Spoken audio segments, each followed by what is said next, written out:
documentary about this amazing woman? Because the goddess had a plan. She wanted Dolores' story to come out right now in the Trump era when we need this example more than ever. Firm believer in that. That makes a lot of sense.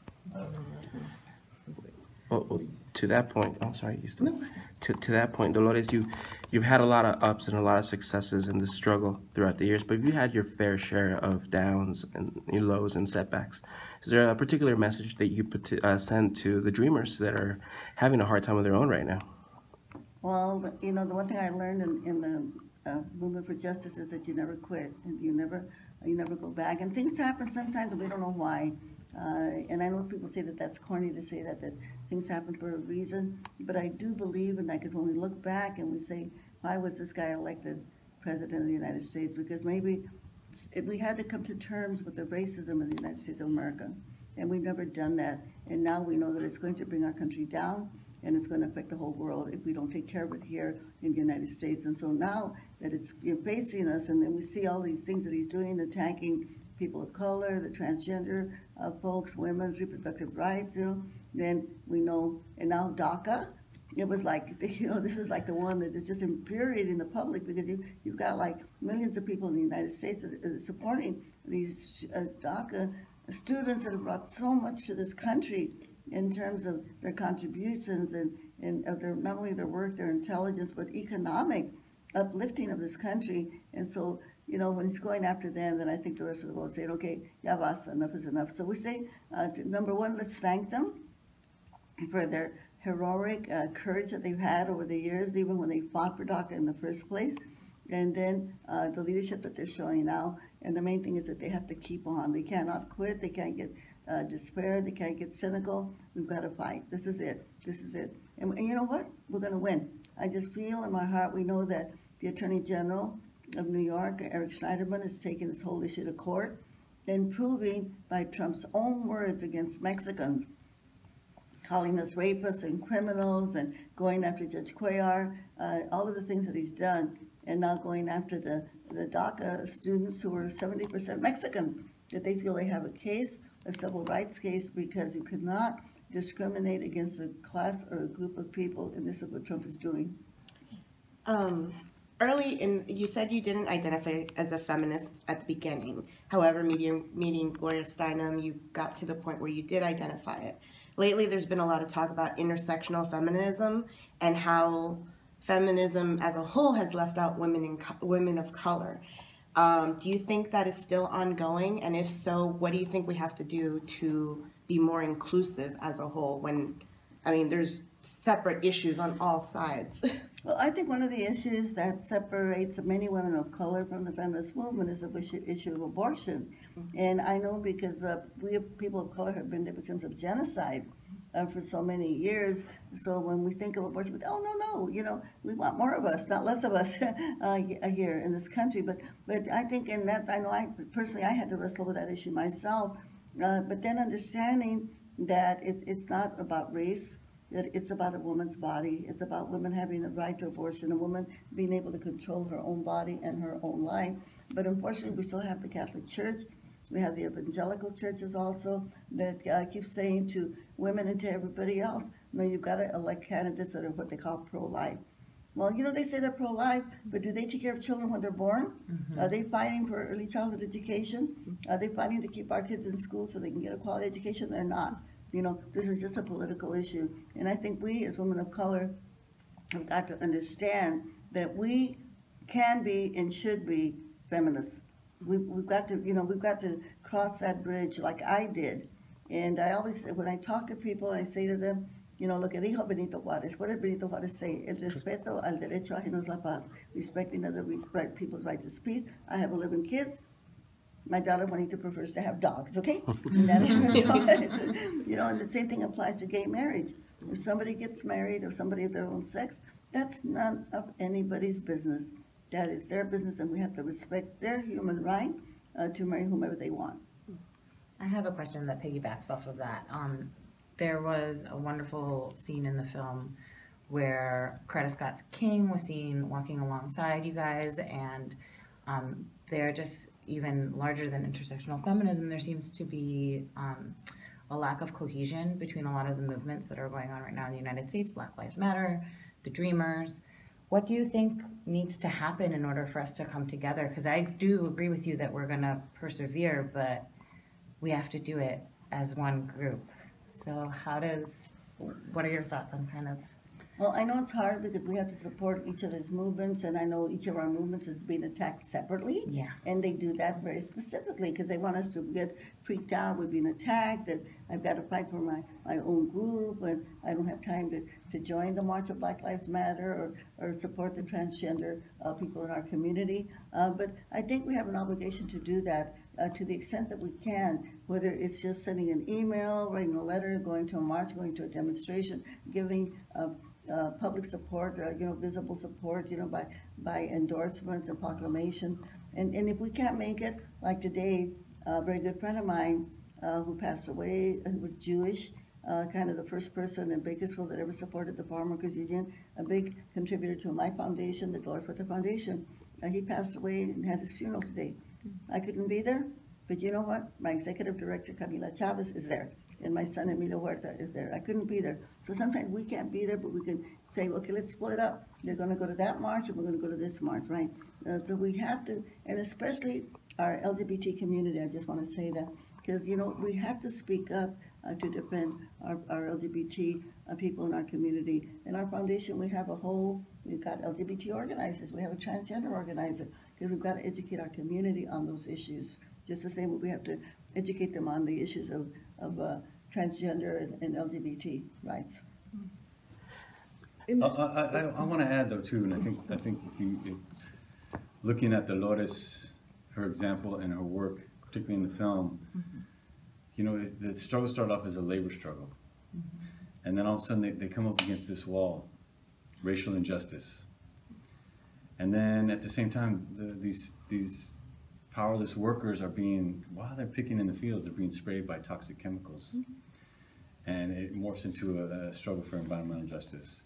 And then at the same time, as a woman and as a woman of color, experiencing gender bias within the dominant culture, but also within the movement itself, her struggle morphs into also a feminist struggle. And so looking at the film, particularly from that organic place where she lives, you can see that they're all interrelated. They're not necessarily separate, and I think that's the thing we need to liberate ourselves from. And like she just said, divide and conquer is a military strategy that was used at the very beginning of colonization, throughout the Third World.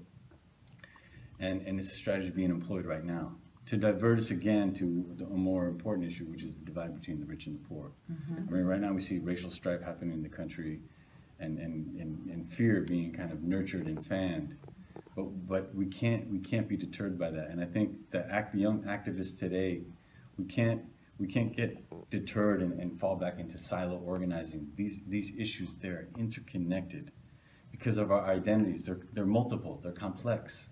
I know for myself, I don't belong just to one group or one community. I'm multifaceted, just like a white person. We kind of assume that white people, in the film genre, it's really clear.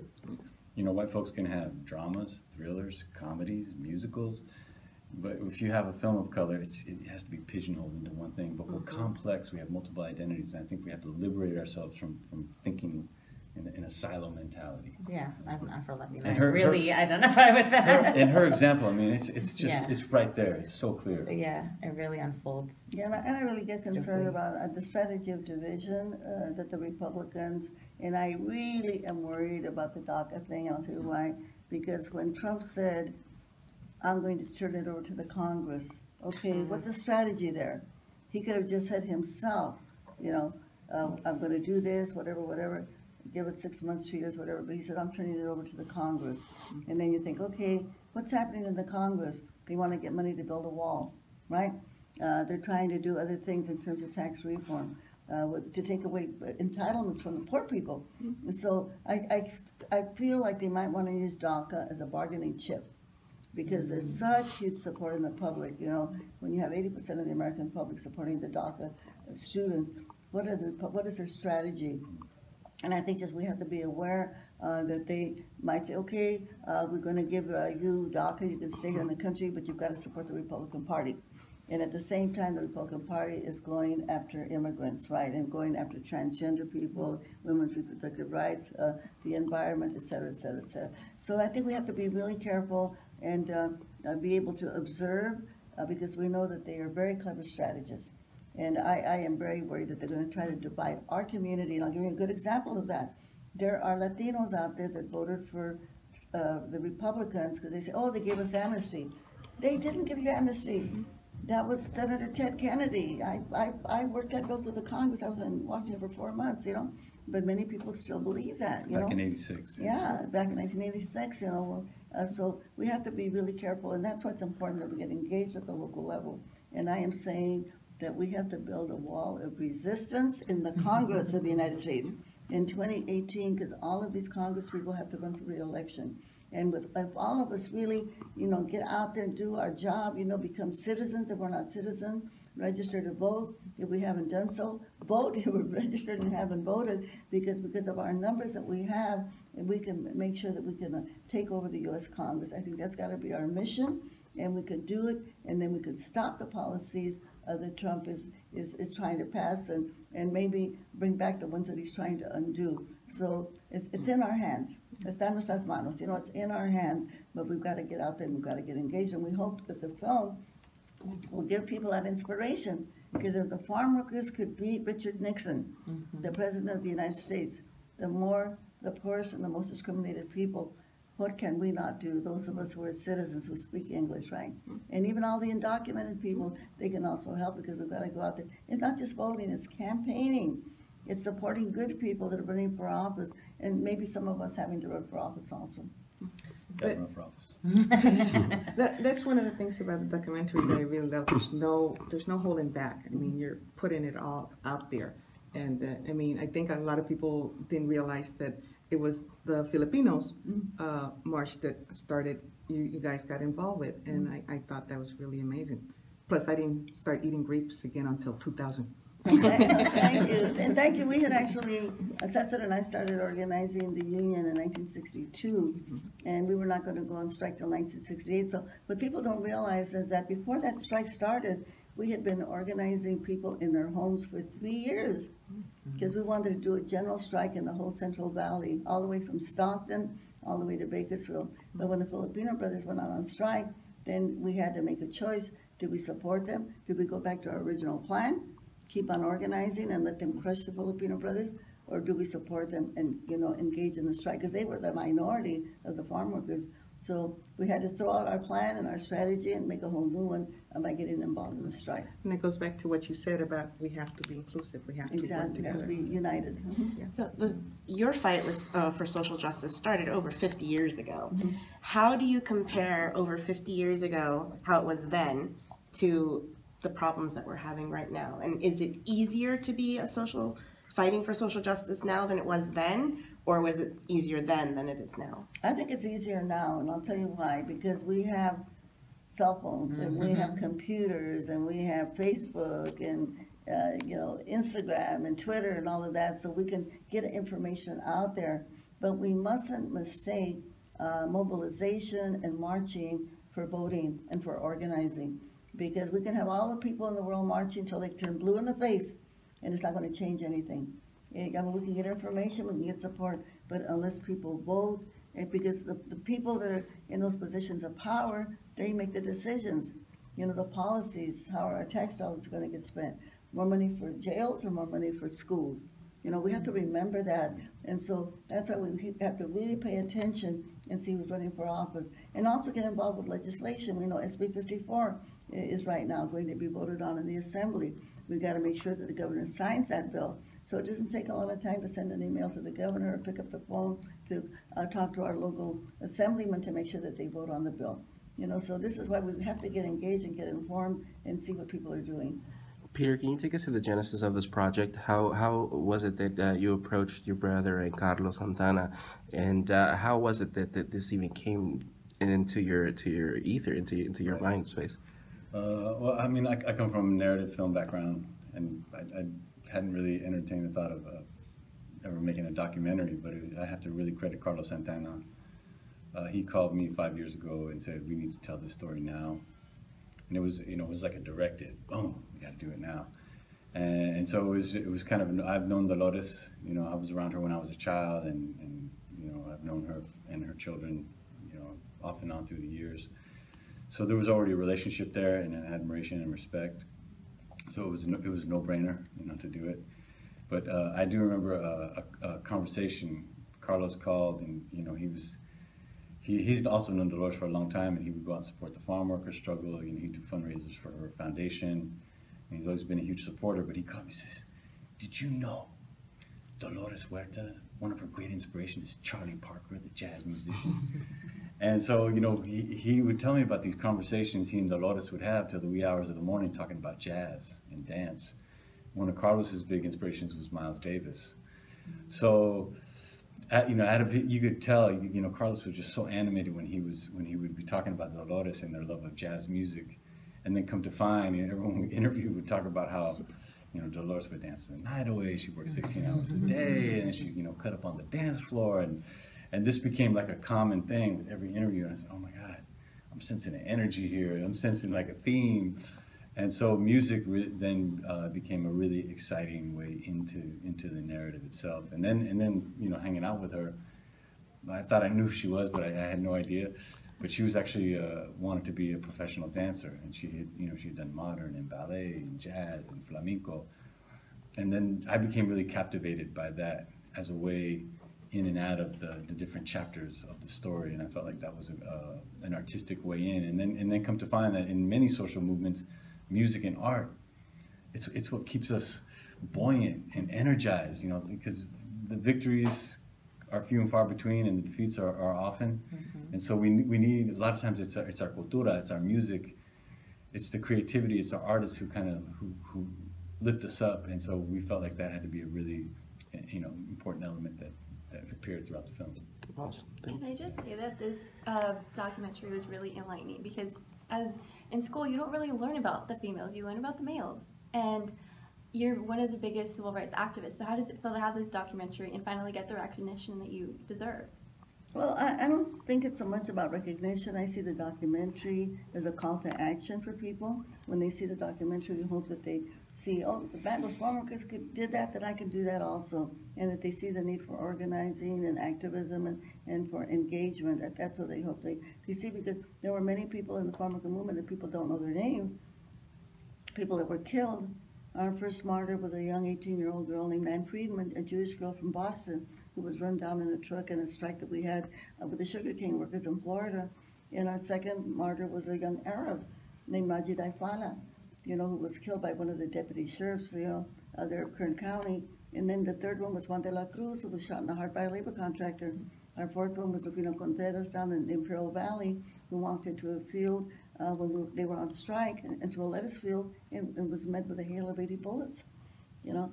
And then our last one was a young 19-year-old named Dene Lopez, who organized his company to vote for the union. This is after the law that the workers could organize had already passed. And then because we won the election, they called him over to a car. They said, Rene, we want to talk to you.